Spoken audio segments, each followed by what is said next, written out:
જયવીર મેહુલ યુવક મંડળ સુરત સ્વર્ગીય રાઘવજીભાઈ જેરાભાઈ ગડાધરા તેમજ અજયભાઈ મનસુખભાઈ ચૌહાણના સ્મરણાર્થે RSCP 2025 ટેનિસ ક્રિકેટ ટુર્નામેન્ટનું આયોજન કરવામાં આવ્યું હતું।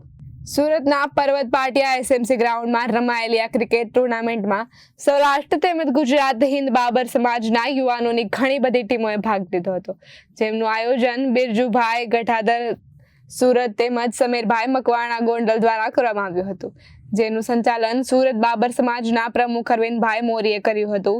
રાજકીય તેમજ સામાજિક આગેવાનો ખાસ કરીને મહુવાના પૂર્વ ધારાસભ્ય કનુભાઈ કળસરિયા તેમજ સુરતના કોર્પોરેટર રાજુભાઈ હાડિયા ખાસ ઉપસ્થિત રહ્યા હતા તથા સમાજના ઘણા આગેવાનો ઘનશ્યામભાઈ ગઢાદરા, જાફરાબાદના પત્રકાર બાબુભાઈ વાઢેર, લાખાભાઈ સોસા, દામજીભાઈ પરમાર, યોગેશભાઈ ખેર પણ હાજર રહ્યા હતા। ફાઇનલમાં સુરેન્દ્રનગરની ટીમ વિજેતા બનેલ અને રન્સમાં જયવીર મેહુલ દાદા વોટ્સએપ ગ્રુપ 1 રહેલ બંને ટીમોને તથા ટીમોને પ્રોત્સાહિત કરી ઇનામો આપવામાં આવ્યા હતા તથા હાજર રહેલા તમામ ભાઈ બહેનોને ટુર્નામેન્ટ પૂરી થયા બાદ તુરંત જ ગરબા રમીને આનંદ પણ માણેલો હતો। Bureau report Janadesh news, Surat.